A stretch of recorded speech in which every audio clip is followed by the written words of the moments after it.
And next we have David Bateman, who had me completely befuddled and who is this?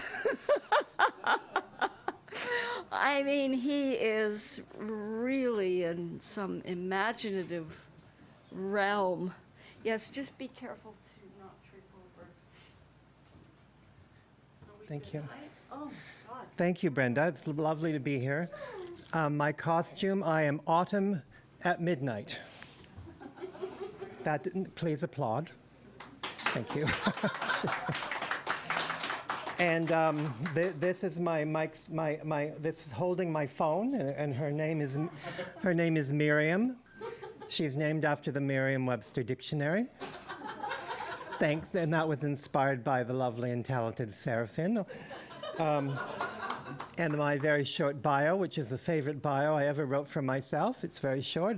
My name is David Bateman, was born and raised in Peterborough, and he is still in recovery. And thank you, David Klink. There was a poem I forgot I wanted to read, but you reminded me when you brought up that nightmarish election that's about to happen.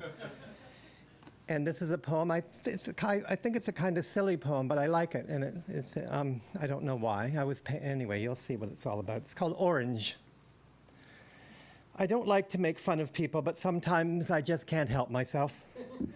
Like the other day when I was painting my friend's living room and he brought up some old paint can from the basement and said it had been there a long time and that maybe we could use it.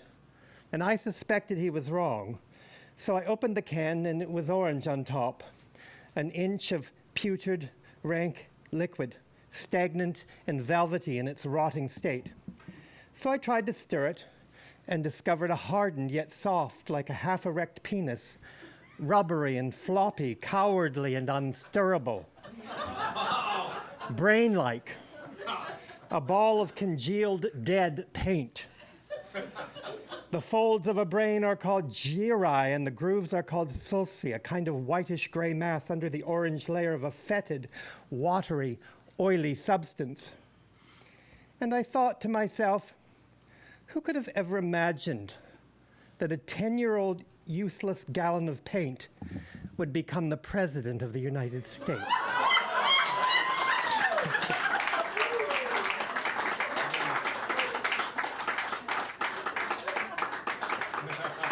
And God help us all if it ever happens again. And unfortunately it might, but we can hope. We can hope. This is my most recent poem, and I wrote it. I was having a sore back because I tripped on a box. I was renovating my apartment. Well, somebody was renovating my apartment. And they put in new floors, and I tripped over a box, and I hurt my back, but it's all right now. But I was looking up back problems, and I looked up something, and I saw the word iliac, but I read it as lilac. And then I realized it wasn't lilac, it's iliac.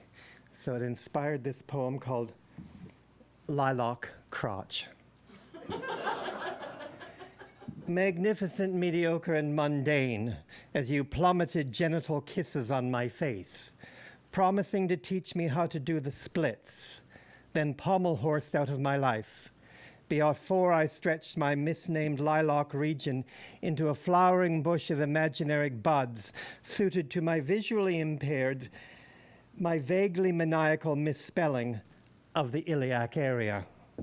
Those pelvic structures we all abuse with boxed floral chocolates, wine, vanity, vodka, among many other luscious, love-making substances. I prefer to think of you as kisses under purple petals in the rain. No ilium ruminations, no athletic aspirations, only blooms, come blossoms, only lips and pubic pressure from the gods of limber, lithe and supple, sanctifying deities, recumbent under supple systems programmed to fall for men in spandex. The sinewy implications of a night under shining arbors, alone with you. Oh, Marjorie Morningstar. Oh, constructed capitalism, wrought from the masculinities, the breaking branches of that gaudy, boyish gaze, demanding feminine fancy. We once knew our worth in flowers, finance, the florid junctions of jewels, souls sought, then sold at cardiac, cluttered pawn shops, and the jostled jolt of jocularity in the face of youth's last fiction, the alliterative glow of aging dew, the precipitating light of our last fast days. Thank you.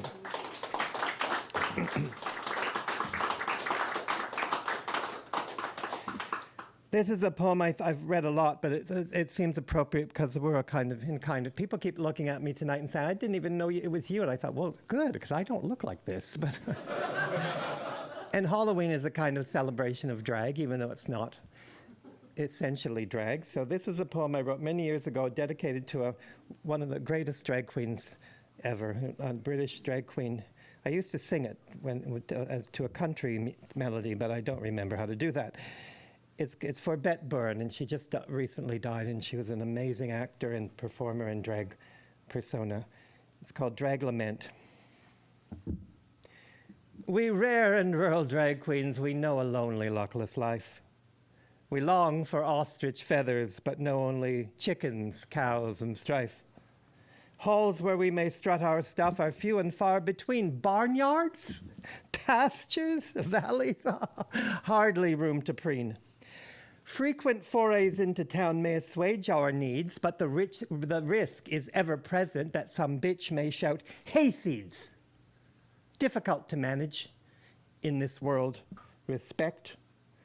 One hardly needs, on top of that, stilettos weary from neglect.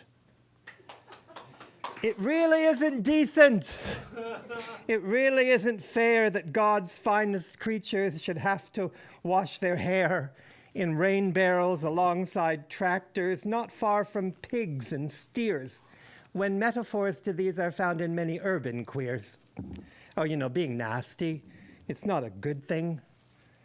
But with proper timing, it's not so bad. And what is the use of bitching to some forthright country lad when he'll only call you vulgar and then bugger you right there? No, it really isn't decent. It really isn't fair. We are ladies of the forests, hills and valleys, dales and streams. Do you hear our raffish tirades? Recognize our muffled screams? We must not be taken lightly, discarded from the pack. We must one day be included in the Farmer's Almanac. Thank you.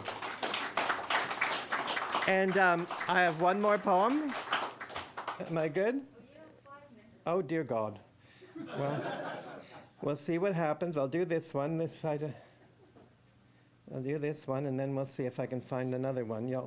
This one is called Vulvic, because I just finished maybe I can take up my 5 minutes by talking about something else. I just finished an Ontario Arts Council grant. I've applied 4 times. God knows if I'll get it this time. I've been rejected every time. And this isn't based on that, but at the end of the Ontario Arts Council and the Canada Council, they ask you about all these identificatory, I love that word, it's an uncommonly word used, identificatory. What an unnecessary word. It's basically a word about identity and how we are, and they, in the voluntary information, they ask you what you are. They have a whole list of 6, non-binary, but all those wonderful things that we have nowadays. And I never quite know how to. I often say just non-binary, and even though people call me transgender, but I've never really embraced that because I'm old and I've had so many categories to endure for the last 6 to 8 years. I'm really not sure which fucking category to choose. So I choose gender non-binary, and I go by he, him. I'd like to go by he, she, but that has a whole difficult history. So I do identify with. I'm not suggesting that I identify internally, but I identify with the vulva and the penis and all of the magical things that were granted to our bodies as we sprung from the womb. God, that was a poem in itself, wasn't it? Not a very good one, but a poem nonetheless. So this poem with that very long preamble is called Vulvic. There's a wonderful Canadian performance artist. You should look her up on YouTube if you don't know her, Shauna Dempsey, and she dresses up as a giant vulva. And she does an amazing performance piece called We're Talking Vulva. And I have also created a salad that I sometimes serve on an oval plate called the vulva arugula salad. And I put arugula around the edge, and then I put feta cheese, and I put tomatoes, and I put kiwi, and then black olives, and then we eat it. Okay. Enough about me and my imaginary vulva. This is called vulvic. Is that even a word, vulvic? It suggests vulvicular. I love the way we can make up words. Anyway, whatever. Her reins captured my spirit. Breasts like fulsome teacups. Legs like sculpted vases. A flowering of thighs brimmed by pubic grasses. When we cannot speak of our mother's bodies, tongues are tied to holstered stirrups, rifles, pistols, warfare we could never manage as boys. We grew into hatred, loving its branches, that limb-like warmth, bearing arms, ankles of tender shadows below calves, muscled by heels elevated, raising the body, thrusting weight upon the hips as eyes, looking above, around, and through this half-mad, erotic race against engendered size, needing the penis to unfold vulvic cries. Pull back the foreskin, separate the head, cry out, my body is a lie. Thank you. So what do I have now? One minute? Okay. Well, then 2 haikus. This is what the first haiku is dedicated to my favorite artist, one of my favorite artists of all time, and I think you'll guess after I recite the poem. It's called Two-Thirds Transgendered Haiku. Sometimes it makes me hard to be a woman. Thank you.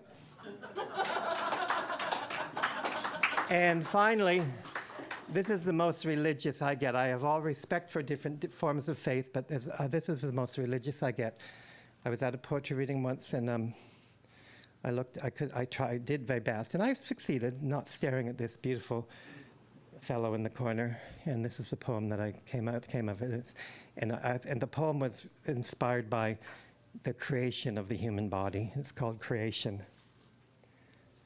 His lips were so beautiful, I worried there may not have been enough time for his brain. Thank you.